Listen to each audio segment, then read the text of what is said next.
This chapter is about how Terry Blunt saved Christmas, or at least some Christmas trees, and clean drinking water in the town of Hatfield. The town of Hatfield has a little reservoir, and they had about 300 acres of land, but a lot of the land right around there was still in private ownership. And the owner in one case wanted to sell it, and it hadn't had a lot of offers from people who would subdivide it and put it into frontage lots and maybe some subdivisions. One of these parcels was a plantation of Christmas trees.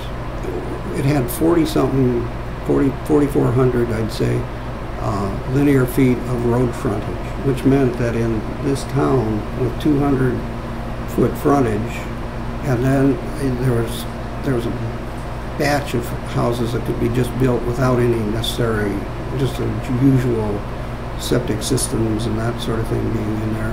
And this was right at the headwaters of the watershed, so it meant that anything that came off of there, lawn chemicals, sewage, runoff from roofs, everything, brake pad linings, whatever would come through would ultimately end up in the drinking water in Hatfield.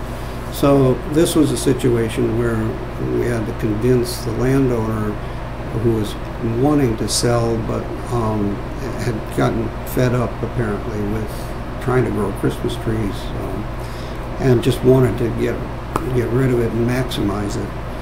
So that we worked with the town. The town put up $100,000. We got an appraisal on the property. It came in at something over $500,000. And then, because that's a lot of funds, our department, the Department of Conservation and Recreation, and I was working with a federal program called Forest Legacy. And again, we combined all those to buy this 132-acre headwaters portion of the Hatfield watershed and put a restriction on it. That was just the value of the restriction. So then we had to find a buyer that would keep it as a Christmas tree or plantation and live with the restriction that was on it, which said you couldn't build on it, you couldn't put buildings on it, you can't leave permanent or temporary structures and so forth. So it essentially says you have to pretty much use it as it is, which was in that case Christmas trees and ornamentals.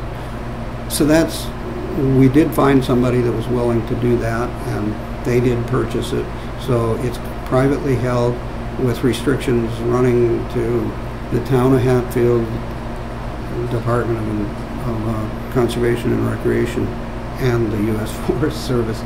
So in terms of serious threats to that property, it's probably never going to happen. And the town is very protective of it. And so the stewardship plan will continue. They're still able to make a productive living on it by having a working landscape there, Christmas trees or shrubs and that sort of thing. And a certain percentage can be in cropland, but organically grown. So that parcel was a very satisfying transaction.